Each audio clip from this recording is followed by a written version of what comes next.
Hello, this is Pink Mime, and I just wanted to record this commentary of the whole entirety of The Great Tragedy.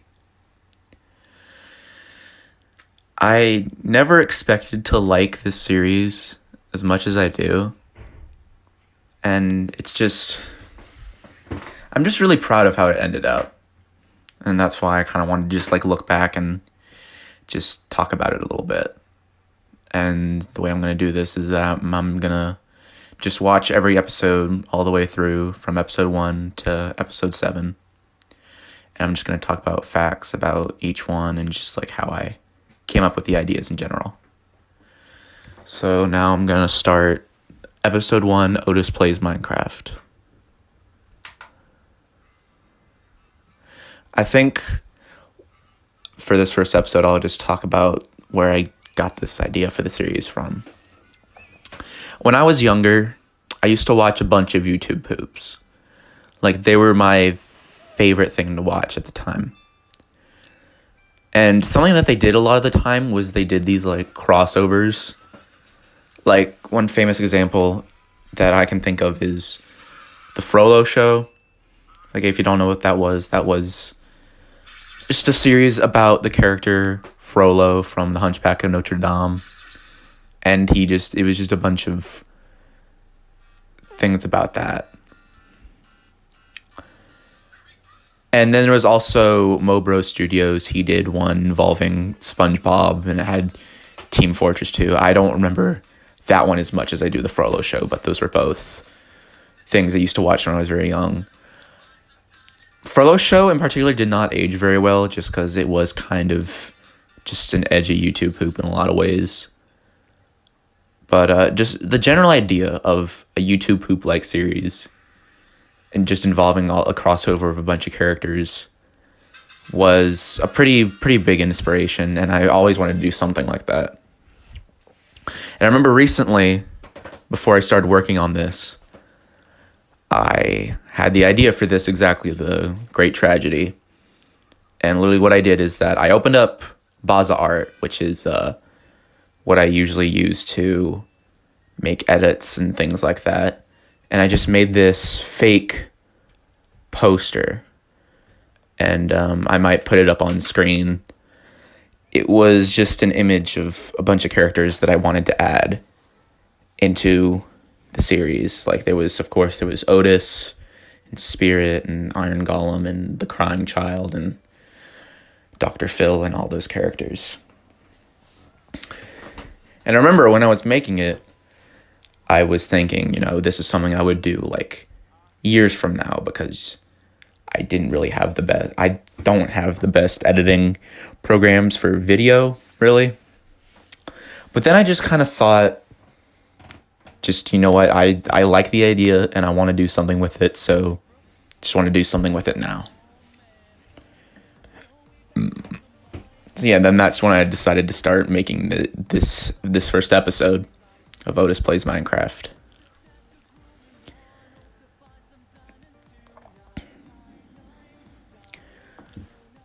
In general, I like how the episode came out. It was the first attempt to make something like this, so it's not the best compared to the other episodes, but I think it's alright as an introduction to the series.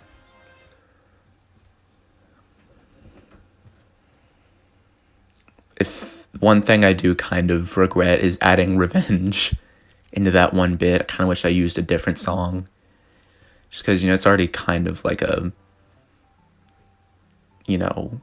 dead meme, I guess.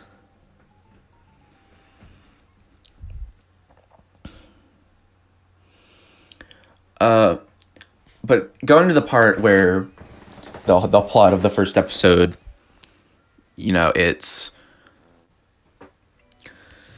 Okay, so the first episode is obviously it's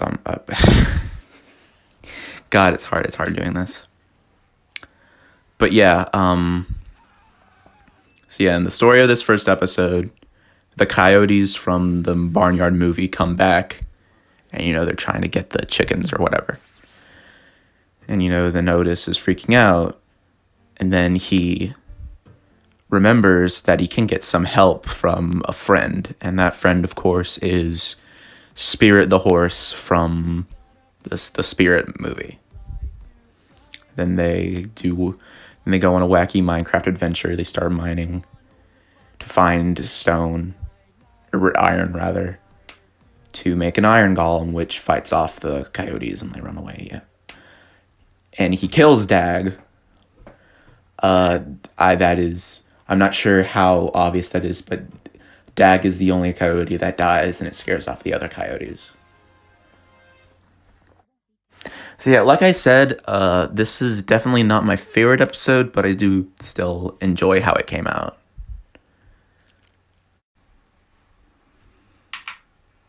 Going into episode 2, I think I started to really know what I wanted to do with this series at this point. From the beginning, I did have an idea of how the plot was going to end up, but this is really when I started going into it. Of course, with the whole thing of they're bored at the barnyard after defeating Dag, and that's the reason that they go to meet Dr. Phil. I did kind of want to have connection between every episode. The reason they were doing what they did was because of the episode before. And about Dr. Phil, I always wanted to have Dr. Phil in this series because actually before I started working on this, me and my little brother watched a bunch of YouTube poops involving Dr. Phil. So when I started working on this, I definitely wanted Dr. Phil to be in this series. And originally he was going to be a good guy. I kind of had this idea of him just being like a brute. He would just fight people and tell them they're ugly, disgusting, and they're going to kill him and give him $200. And then I just kind of thought of the idea of Dr. Phil just hating Otis and Spirit and just wanting nothing more than to kill them. And I just really liked that idea. The whole time, I just really kept going back to that idea. And it was just such a good idea in my mind. I really wanted to use it.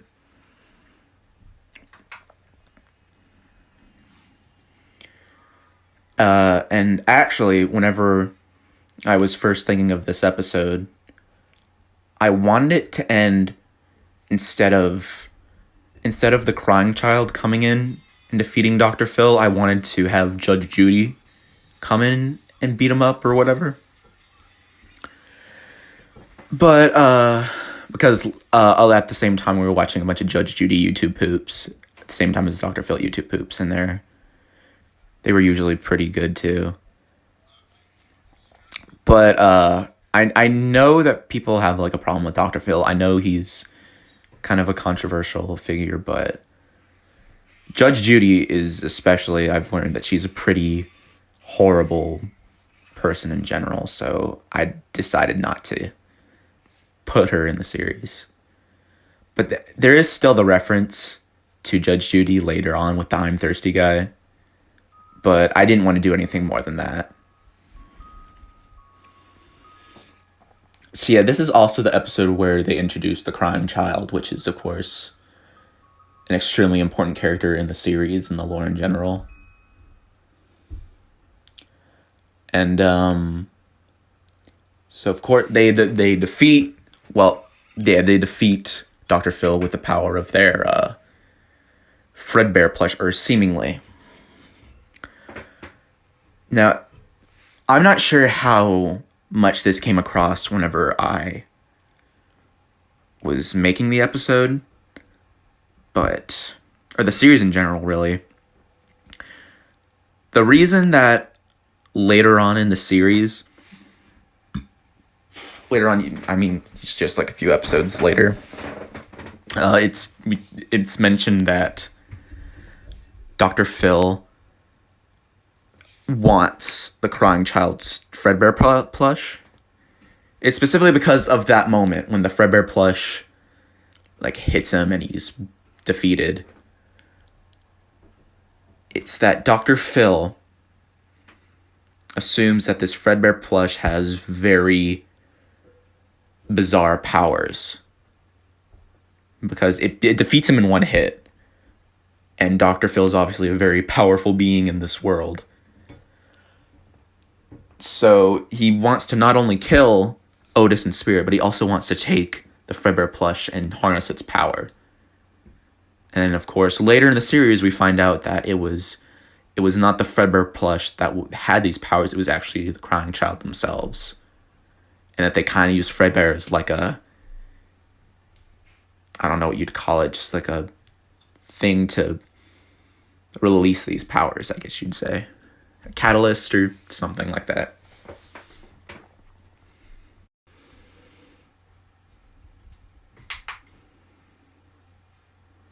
Episode 3 is definitely an episode I really like, and I'm really proud of how it ended up. I especially like the OKKO intro thing I did. Also, Spirit's hat's pretty good. I like that. So yeah, they're in the park, and then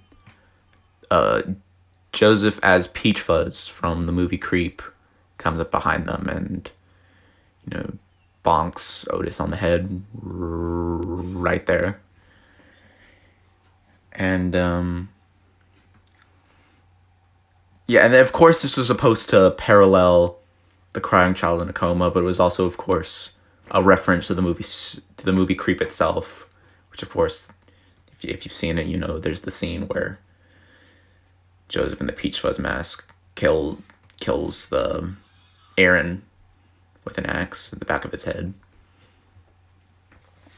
And then, of course, the Crying Child goes into Otis's coma dream and gives him, like, a power boost, I guess. Because, before this, in every other episode, Otis has just been kind of, like, beat up, or, like, he can't fight. Like, he couldn't fight the Coyotes, he couldn't fight Dr. Phil. And now the Crying Child has gave him some power, I guess, with his Fredbear plush. And then there's this part, of course, where I'm really proud of how I used like the curtains in the background made it like completely remove Peach Fuzz. I know that's not really like a big thing, but I do enjoy how that came out.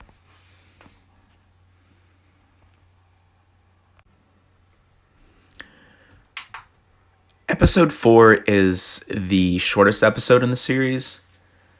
And I think it was just because I wanted to have an episode where Spinel comes and it's kind of like a recreation of the beginning of Steven Universe, the movie. But I couldn't really connect it to any other plot line I wanted to do. So it's just the fight scene. I also really like that joke about the movie. I know it's dumb and like it's just splicing two different scenes together, but I liked it. And then there's the WWE reference. Pretty good. And this is also where we see that Otis is like gaining new powers because of the whole like thing of Fredbear giving him like power in his coma. There's not really much more I can say about this episode. It's short. It's just to establish Spinel as a character. And then, of course, like them defeating her. I think I also did this because other than the brief kind of fight with Dr. Phil, there wasn't really a fight scene in the series yet. And I know still, even then, it's not really that much of a fight scene. It's just Spinel tries to grab the Fredbear plush, and then, they break her arm, and then Kamehameha with udders.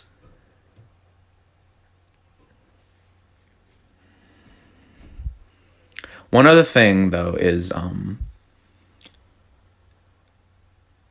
with the Peach Fuzz episode and the Spinel, this was obviously me trying to establish how Dr. Phil has been hiring these people to try to kill Otis and Spirit and then steal the Fredbear plush. And obviously that's revealed blatantly later, but I did want to kind of obviously just have it already be a thing before it's directly said. I don't know if watching it all the way through, you might assume that, or if you just think this is just Otis just meets a new monster of the week, you know? And the fan turned on here. Hopefully that doesn't mess with the audio.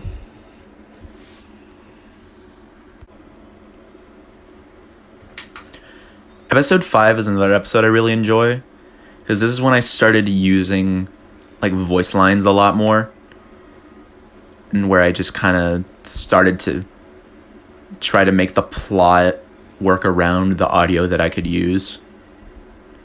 And of course, this is also the episode that introduces Sans. There's also not really a reason that Sans is there. Like, I know it's that, like, he was told by Dr. Phil. But really, he was just walking around and he happened upon them, really. And of course, here's the I'm thirsty guy.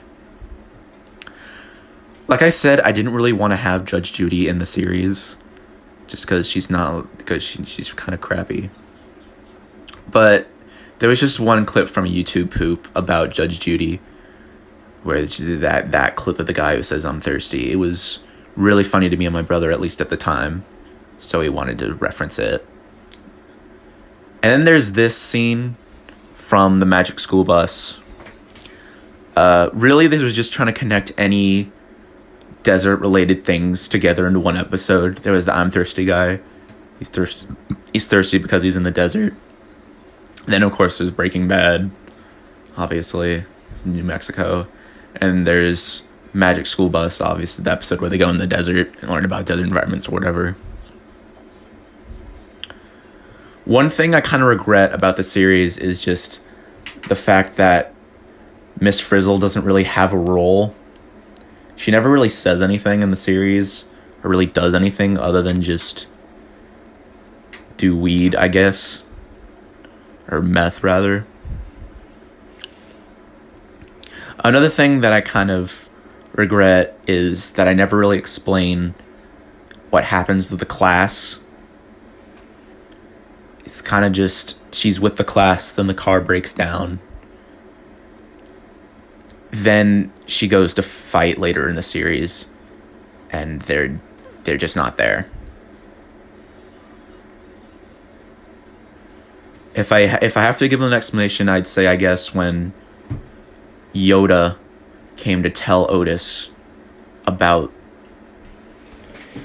the Bendy and Dr. Phil coming to kill them all, that she just made the Magic School Bus take the class home or whatever.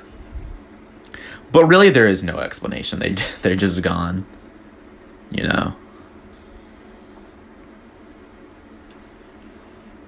I also kind of like the Great Tragedy Breaking Bad logo. It looks dumb, but I like it.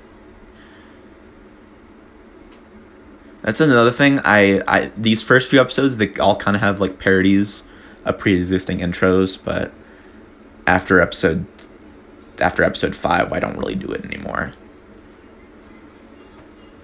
I liked it, but I didn't want it to be an obligation for the series. And there's this was actually my brother's idea, the dancing elves thing.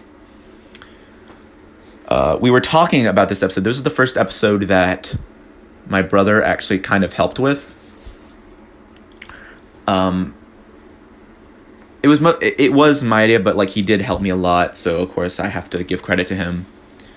I talked about having Miss Frizzle in the episode. Originally, it was just supposed to be Otis and Walter White, but I couldn't really think of anything a lot to do with that. And his idea was whenever Miss Frizzle goes into the desert, because obviously we had to use the desert episode.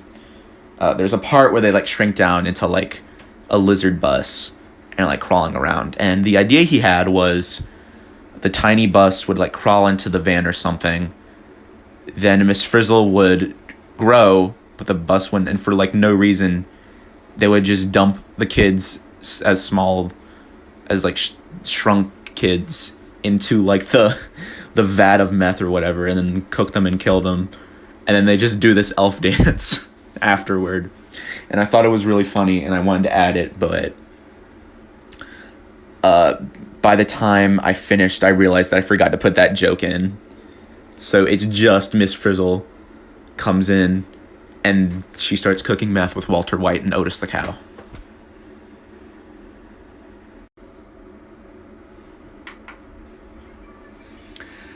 Episode 6 starts with this, like, recap. And I know it's not really necessary, but I like how it came out. I thought it was good. I also liked using Rockefeller Street.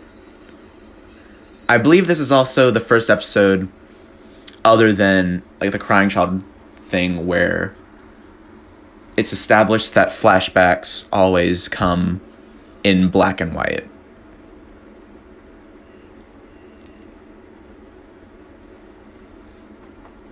I think one of the most difficult things about making this series, while finding voice clips and stuff was pretty difficult, and audio syncing was pretty hard, making the Sans voice line up with the text was so, like, weirdly difficult. Just, it would always feel like too short or too long, or there would be, like, too many pauses for it to work. It was just kind of difficult. And here is where Chills is revealed as a character. Before I made this episode, me and my brother were watching a bunch of Chills episodes just to, like, make fun of them. Then we actually started enjoying them. And I remember I talked to my friends about how I wanted to add Chills into the series, and Ray actually mentioned the idea of Chills coming out of the ink machine from Bendy and the Ink Machine. And I really liked that idea, but obviously that didn't end up happening. But I did like the idea of the Ink Machine being involved in the series. So, of course, that's why at the end, Dr. Phil has the Ink Machine. And, you know, is using it to finally beat Otis and Spirit once and for all, you know. Episode 7 is definitely my favorite episode of the entire series, which is kind of weird with it being the last episode, but, you know. I was worried about using the DA Games Bendy song, but I just really liked it, and I liked the idea of this scene being synced to it, so I decided to use it. This part right here where Chills is, like, holding up, like, parts from the Burger King foot lettuce video. Like, there's, like, the fungus, it's the mushroom, and the Burger King burger, and the 15, and the foot lettuce. That was an unintentional reference to the beginning of Bendy and the Ink Machine, where you have to find, like, all the items to start up the ink machine. Like I said, I didn't intend for that, but later I realized that it is kind of reminiscent of that part of the game. This I'm really proud of. I really liked the idea of Dr. Phil finding Spinel, like, abandoned, and then he, like, helps her because, you know, he's the doctor, baby. By the way, this is another thing in the series. The events, while there is Steven Universe characters in this series, the entire Steven Universe lore is not canon to the series. And that's the case with most things that I add in this, where things are canon, certain parts, but not everything. Like, obviously, Spinel is never found, or rather,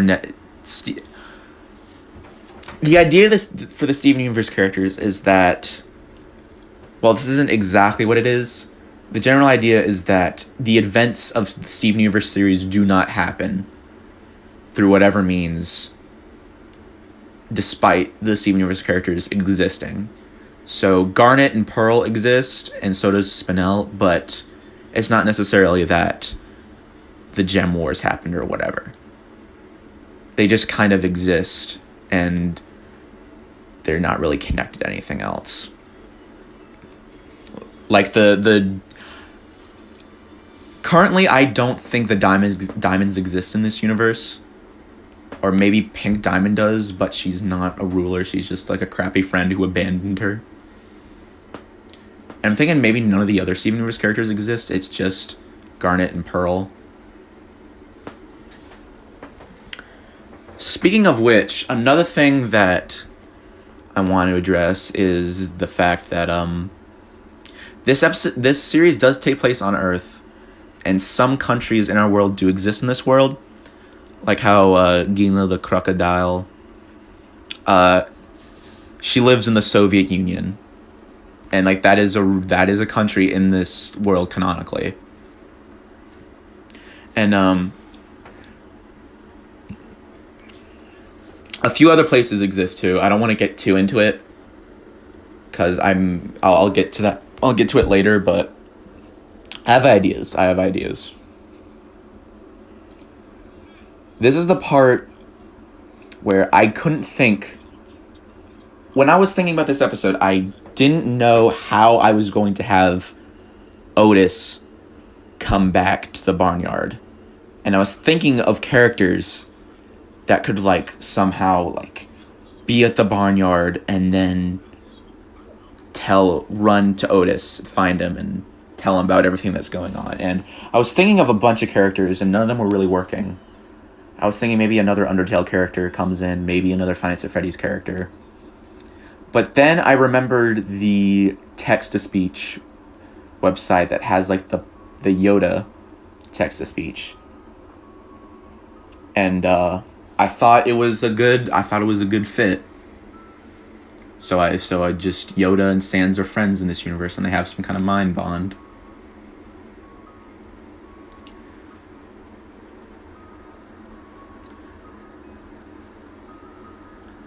This part obviously is supposed to resemble the scene where Crime Child is introduced, where they remember a bunch of trauma from their past, and it causes them to have this like spurt of power. And this, of course, summons Shadow Bonnie in this case. I know later in the episode, after Fredbear is destroyed, I don't really address Shadow Bonnie. Like, it doesn't come up, but basically after Fredbear is destroyed, all of the apparitions that the Crying Child summoned disappeared. Like, that's all they are, really, is apparitions. They're not actual new characters. I also like this scene where it's just like 30 seconds of Ed, and Eddie sound effects. It's a really dumb joke, but I like it.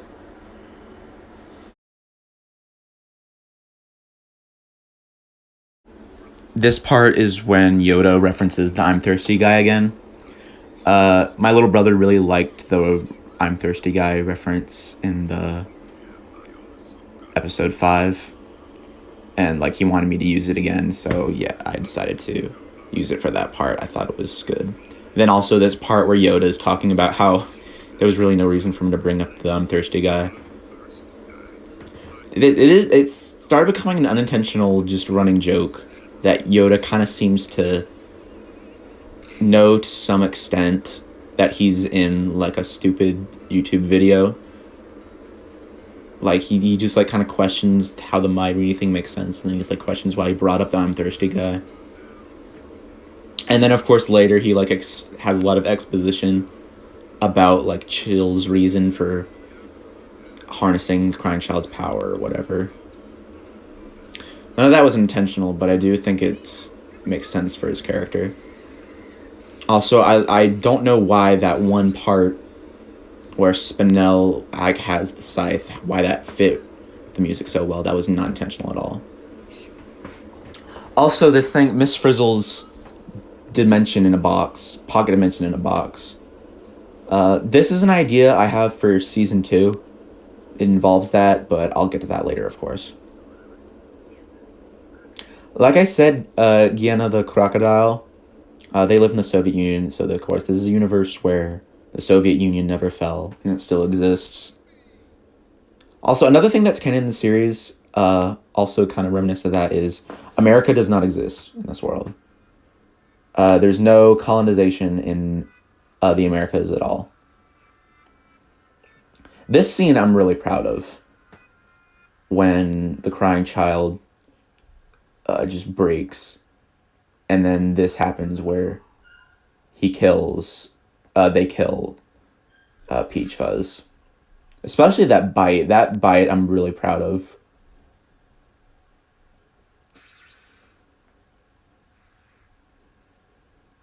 Then, of course, another thing I'm really proud of is this, like, demigod chills.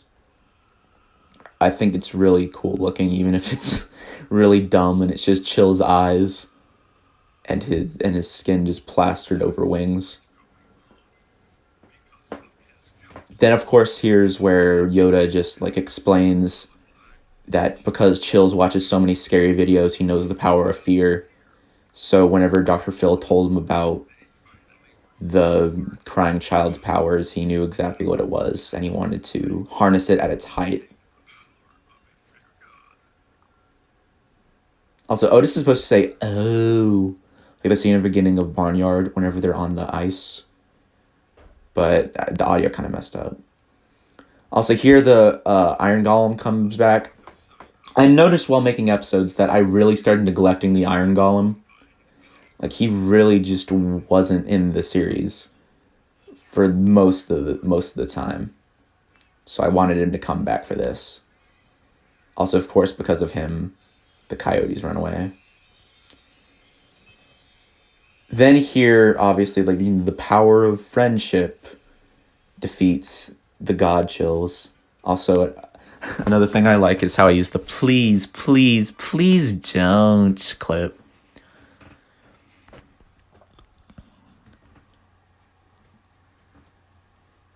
Then here, of course, suddenly Chills has one last burst of energy and tries to kill them before he disappears. And then the Iron Golem is killed.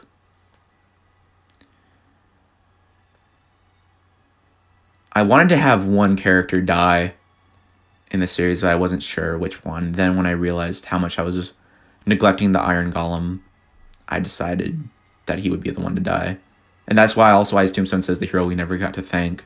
Thought that was also kind of a reference to how they were just completely not used in the series. You don't even see them after episode 3. And even in episode 3, they're not really used that much.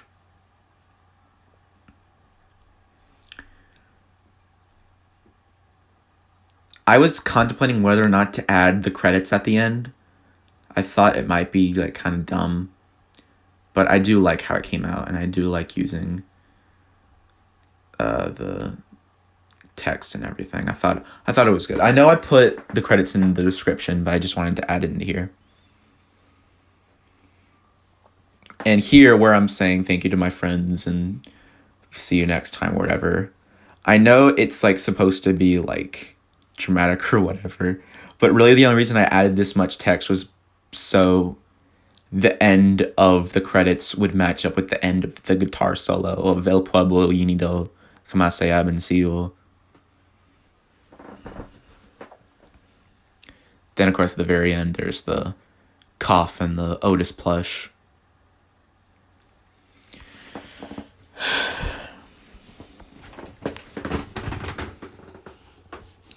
Working on this series was pretty stressful, but it was really satisfying. It was just so... Like, for my entire life, I've been wanting to make series of some sort, whether it be like a movie or a cartoon or a show or a video game or something. I've always wanted to create some entertainment. And this was the first time I really did that in a big way. And I'm very proud of how it came out. One thing I've kind of been vague about is whether or not this is really the end of the series. Uh, I'm not sure. When I was making this whole thing, I wanted to have multiple seasons.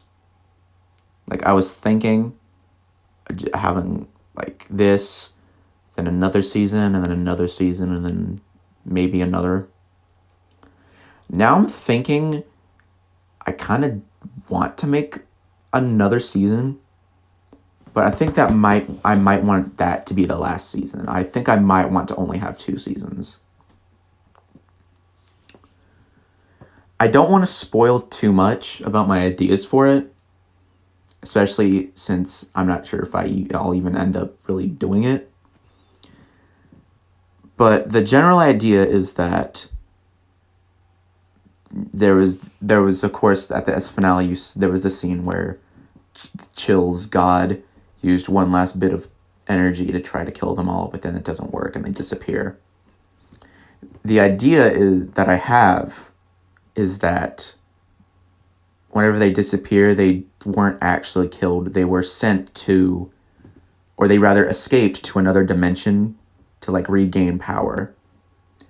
And then later they're going to come back and take someone or something, or just do something where everyone feels like they have to go into this dimension and get them back. And the thing about it is that Chills and the Crying Child are connected on some level because they're both using the same source of power, which is, of course, fear. And there's a few ideas I have. Like I said earlier, the whole like Miss Frizzle's dimension in a barrel.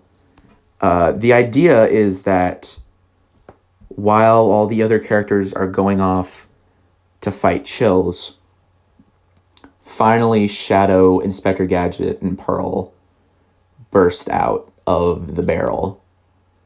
And then there's just an episode about those 3 characters and just them doing whatever. By the way, I forgot to mention it when I was watching the episode, but there isn't... Originally, I was going to have an explanation for why Inspector Gadget is recruited. At first, the idea was that Dr. Phil either like bought him as like security or whatever, or built him. But then I kind of just, when I was making this episode, it was the longest by far that I've done. So I was already tired editing it.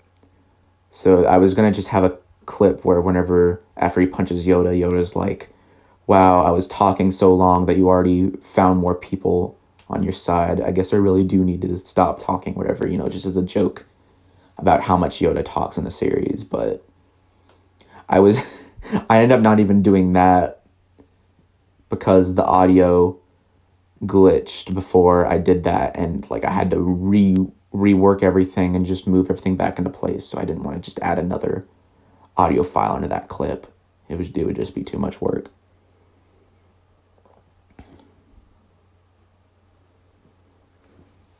And a few other ideas I have is I want Garnet to have some kind of personal relationship with the Crying Child. Like, I want them to have some kind of, like, closeness. I can't really go into it that much because it'd be like too much of a spoiler for the plot of season 2 if I end up doing it.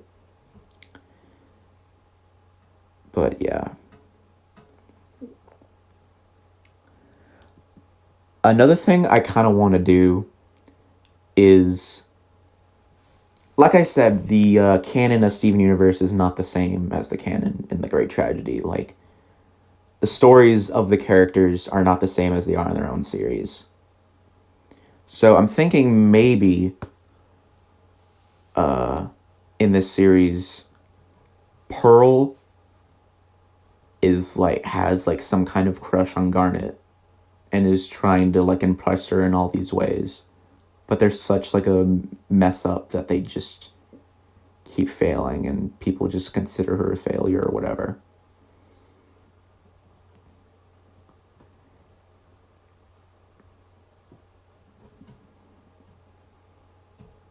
And it also just kind of goes into the whole idea of Inspector Gadget, Pearl, and Shadow being a team, because Inspector Gadget's Inspector Gadget, so they're just a complete loser. Shadow, he's still like a brooding, like edgy teen character. But also in this series, he can't really control his powers that well. That's why he accidentally teleports into the barrel. And then if Garnet's also like this hopeless romantic, I guess you'd say, and like she wants to like impress Garnet, but like she just can't. That also kind of works with her being on a team with Inspector Gadget and Shadow. I mean, you could also already say that Pearl is, in general, kind of like that. But I would like it to be unique to the series.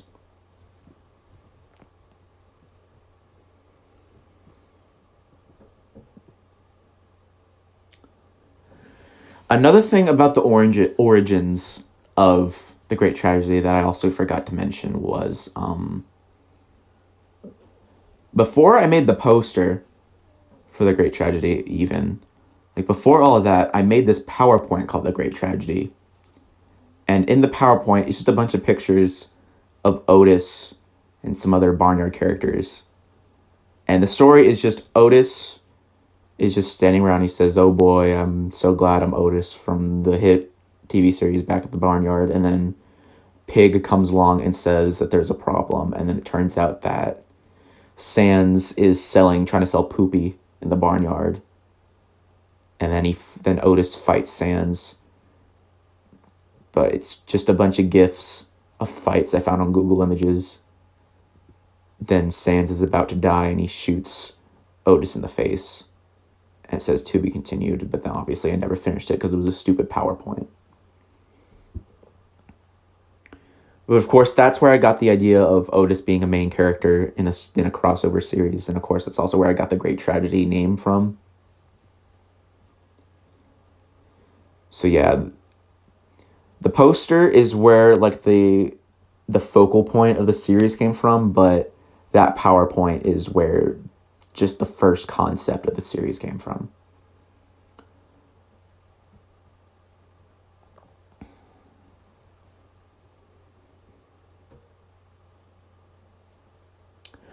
Like I said, working on this series has been very fun.